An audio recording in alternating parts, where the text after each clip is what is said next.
안녕하세요. 자기소개 부탁드리겠습니다. 안녕하세요. 저는 제주대학교 탐나문화연구원에서 쿤다인문학을 연구하는 김준표 연구교수입니다. 저는 영어영문학과를 졸업하고 신학대학원에서 신학을 공부하여 목사가 되었고, 대학원에서 조직신학 전공으로 석사학위를 받은 후 사회학으로 박사학위를 받았습니다. 2018년 여름, 짧은 기간 많은 예멘 난민이 제주도로 들어오면서 품다를 의미하는 제주어 쿰다를 내걸고 쿰다로 푸는 제주 섬의 역사와 난민 연구 사업에 참여하고 있습니다. 제주도 토박이라고 자부하며 제주인의 정체성을 자랑스럽게 이야기했었지만, 바로 윗대인 외할머니가 전라남도 출신이라는 사실부터 거슬러 올라가 고려 말 조선 초에 제주에 유배온 입도조 김만희 할아버지까지 순수한 제주 토박이는 없다는 인식을 하게 되었습니다. 제주에서는 제주에 처음 들어온 조상을 입도조라고 부릅니다. 이렇게 제주도는 역사적으로 다양한 출신 배경의 사람들이 함께 살아가고 있는 다문화 사회입니다. 아마 다른 지역들도 마찬가지라고 생각합니다. 다문화 사회는 어제 오늘의 일이 아닙니다. 먼 옛날 처음 인류의 역사가 시작될 때부터 지속되어 온 인류 문화의 현실입니다. 단일 민족 정체성은 지배 권력이 사회 통합을 목적으로 만들어내고 교육시켰던 사실상 허구입니다. 저는 이런 생각으로 다문화 사회의 다문화 정체성을 탐구하고 있습니다. 현재 쿰다 인문학을 연구하신다고 하는데 무엇인지 쉽게 이해할 수 있도록 설명해 주세요. 쿰다인문학을 한마디로 이야기하면 서로 다른 모습을 인정하고 함께 살아가는 문화를 지향하는 인문학이라고 할 수 있습니다. 쿰다는 제주어로 품다를 의미합니다. 포용을 뜻하는 것입니다. 그런데 제주 사람들은 포용 이전의 단계를 전제합니다. 그것이 바로 제주 방언으로 드르싹 내불라, 즉 간섭하지 말고 내버려 두어라는 말과 진루 질석 사는 거요. 각자 자기 방식대로 자기 몫을 살아가는 것이다라는 무관심입니다. 드르싹 내불라는 저쪽 한켠에 던져두고 신경 쓰지 않은 채 내버려 둔다라는 뜻이므로 무관심한 태도를 나타냅니다. 진루 질석 살아가는 것이라는 말은 개인주의적인 삶의 방식을 나타냅니다. 개인의 개성을 존중하는 것으로 새로운 문화를 가르치거나 교정하려는 태도를 지향하고 무관심 상태를 유지하면서 관계를 맺어야 공동체적으로 품을 수 있다는 것이 제주 사람들의 쿰다 문화입니다. 쿰다 인문학에서 쿰은 라틴어 쿰에서 가져왔습니다. 다는 한자어 바로 나타냈습니다. 라틴어 쿰은 함께라는 의미를 가진 서양 고전어이고 한자어 다는 여럿이라는 의미를 가진 동양 고전어입니다. 서양 고전어와 동양 고전어를 합성하여 여럿이 다양한 모습으로 함께 살아가는 방식을 인문학적으로 제시하자는 마음을 담았습니다. 그러므로 쿰다 인문학은 다문화 사회가 보편화되고 있는 현대 사회에서 서로 다른 문화적 배경을 가진 사람들이 함께 살아갈 수 있는 실천 윤리를 제시할 수 있다고 생각합니다. 쿰다 인문학에서 말하는 무관심이 나쁜 것이 아니라 오히려 다른 사람에 대한 배려라고 말씀하시는데 이와 관련된 흥미로운 사례를 말씀해 주세요. 예를 들어 한 학생이 새로운 학교로 전학을 갔다고 생각해 봅시다. 새로 만난 학우들은 각자의 호감에 따라 환대하기도 하고 배척하기도 할 것입니다. 그런데 어떤 학우들은 아무 관심도 표명하지 않고 무관심하게 대할 수도 있습니다. 그런데 환대의 이유와 배척의 이유는 각자가 가지고 있는 호감, 선입견에 따라 결정됩니다. 이러한 호감 또는 비호감과 선입견은 시간이 지나면서 전학생을 더 알게 됨에 따라 달라질 수 있습니다. 무엇보다 최초의 호감 또는 비호감 같은 선입견은 자신의 이익에 따라 결정될 가능성이 큽니다.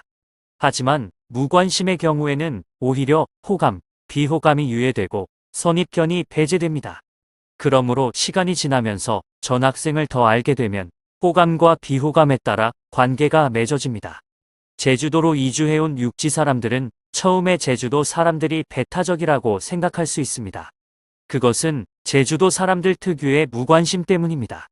하지만 시간이 지나가면서 이주해온 사람들이 자신의 일을 하면서 안정적으로 살아가고 있을 때 제주 사람들은 밭에 갔다 오는 길에 따온 오이와 호박을 나누어 주거나 바쁜 농사일에 일손을 빌려달라고 청하면서 관계를 맺습니다. 물론 일손을 빌려주는 일에는 반드시 일당을 지급합니다. 합리적으로 노동력을 교환하는 관계가 형성되면 그때 비로소 괜당이 됩니다. 제주의 괜당은 핏줄을 중심으로 한 친척이 아니라 관계망에 따라 다양하게 형성된 공동체를 의미합니다. 그래서 동창들도 회사 동료들도 괜당이 되는 겁니다. 그렇다면 미래 사회에서 다문화와 관련된 연구가 왜 중요한지 설명해 주세요. 사회학이라는 학문이 등장한 것이 200년 정도 됩니다. 200년 전의 세계는 서로 다른 지역들 간의 교류가 거의 없었습니다. 대부분의 사람들이 한 지역에서 태어나고 자라서 그 지역 사람들과 공동체 생활을 하다가 죽었습니다. 그런데 산업혁명 이후 자본주의는 사람들로 하여금 공동체 생활을 하던 농촌을 떠나 도시로 모여들게 하였습니다. 도시로 모여든 사람들은 서로 다른 이질적인 문화적 배경을 가지고 있습니다. 이 이질적인 사람들의 사회적 관계를 연구하는 것이 사회학 등장의 계기입니다. 그런데 21세기에 들어 지구는 서로 다른 지역의 사람들이 국경을 초월하여 만나도록 하고 있습니다. 이것을 신자유주의적 자본주의의 지구적 확장이라고 합니다. 지난 200년보다 더 빠른 속도로 더 넓은 지역으로 사람들이 이동하고 있습니다. 미래 사회의 모습이 다문화 사회로 나타날 것이라는 점은 너무나도 분명합니다. 사실 다문화는 인류 역사의 출발 지점에서부터 시작되었지만 국가의 등장으로 단일 정체성을 강조하였기 때문에 다문화 사회의 특성이 강제적으로 감추어지거나 제거되었던 것입니다. 제주도만 하더라도 제주 최초의 사람들이라는 삼성의 부인들은 모두 제주 바깥에서 바다를 건너온 병량국 공주님들이었습니다. 단일 정체성을 강조하였던 이유는 정복 전쟁 때문입니다. 통합을 강조해야 적과 싸울 수 있기 때문이었습니다. 하지만 미래 사회는 전쟁을 요구하지 않습니다. 오히려 소통과 공존의 방식이 미래 사회에서 필요한 윤리입니다.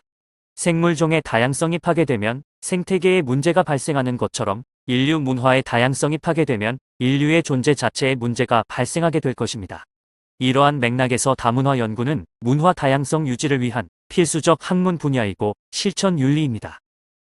다문화와 관련된 진로 또는 직업은 어떤 것들이 있는지 소개해 주세요. 그리고 이러한 일을 하기 위해 갖추어야 할 역량은 어떤 것이 있을까요? 다양한 모든 분야의 진로와 직업에서 다문화 관련 업무가 발생하고 있습니다. 통역은 그 중에서도 가장 핵심적인 분야입니다. 일찍부터 행정 분야에서는 다문화 통역사들의 필요성을 느끼고 이중언어 사용자들을 인력풀로 활용하고 있고 현재 법률 분야에서도 다문화 통역사가 등장하고 있는 상태입니다. 언어가 다른 문화적 배경의 사람들이 모여있는 다문화 사회를 상상한다면 통역이 가장 많은 업무 분야가 될 것 같습니다. 다문화는 언어가 다른 경우에만 해당되지는 않습니다. 여성과 남성의 서로 다른 이해관계도 다문화, 문화 다양성으로 접근할 수 있습니다. 성차별의 문화로 일관해오던 과거에서 벗어나 성인지 정책을 시행하려고 노력할 때에도 다문화 접근이 필요합니다. 성인지 정책의 기본은 어느 한쪽 성이 수혜를 독점하지 않도록 하는 것입니다. 모든 성에 골고루 혜택이 돌아갈 수 있는 제도적 장치를 마련하는 것입니다. 여성학 전문가들도 필요하겠지만 다문화 전문가들도 성인지 정책 현장에 필요합니다. 현재 다문화 사회 전문가, 다문화 상담사, 다문화 심리 상담사 등의 자격증이 등장하고 있는데 사실 모든 진로와 직업, 그리고 다양한 분야에서 일하는 사람들은 다문화 역량을 가지고 있어야 한다고 생각합니다. 다문화 관련 자격증이 일정 기간 필요할 것으로 예상하지만 결국에는 모든 사람들이 다문화 역량, 다문화 감수성을 가지고 일을 해야 할 것입니다. 이러한 진로와 직업을 가지려면 어떤 전공으로 대학을 진학하거나 공부를 해야 할까요? 앞에서 말씀드렸듯이 모든 분야, 어떤 전공으로 대학을 진학하든지 간에 다문화 감수성으로 다문화 역량을 키워나가는 것이 중요하다고 생각합니다. 마지막으로 제주대학교 탐나문화원에 대해 소개해 주세요. 제주대학교 탐나문화연구원은 1967년에 제주도 개발 정책으로 인한 제주 사회의 변동으로 발생하는 문제들에 적극적으로 대처하기 위해 제주도 문제연구소라는 이름으로 출발하였습니다. 현실에 대두되고 있는 문제에 대하여 제주의 문화 전통과 간학문적 대화를 통해 해결 방안을 강구하고 제시하는 것이 탐나문화연구원의 목적이라고 저는 이해하고 있습니다. 현재 제주는 마치 제2의 서울과 같습니다. 서울의 다양한 지역의 사람들이 모여서 생활하고 있는 것처럼 제주에도 다양한 지역의 사람들이 모여서 생활하고 있습니다. 스쳐 지나가는 사람들이 거주하고 있는 사람들보다 많습니다. 제주도 인구가 20년 전에는 50만이었으나 현재 70만이 넘는 배경은 이와 같은 이주의 동학으로 설명할 수밖에 없습니다. 그 이전의 인구 구성도 이주를 배경으로 하는 다문화 구성이었습니다. 이러한 제주의 현상은 세계적 이주 현상과 배경을 같이 한다고 볼 수 있습니다. 2018년 무사증 지역인 제주도로 입국한 예멘 난민들은 이러한 이주 동학의 한 예입니다. 제주대학교 탐나문화연구원은 이주의 시대가 빚어내고 있는 다양한 문제들에 학문적으로 접근하며 정책적인 대안들을 제시하려고 노력하고 있습니다. 그 노력의 결정체가 쿵다 인문학이 될 수 있을지도 모른다고 생각하고 있습니다. 지금까지 인터뷰에 응해주셔서 감사합니다.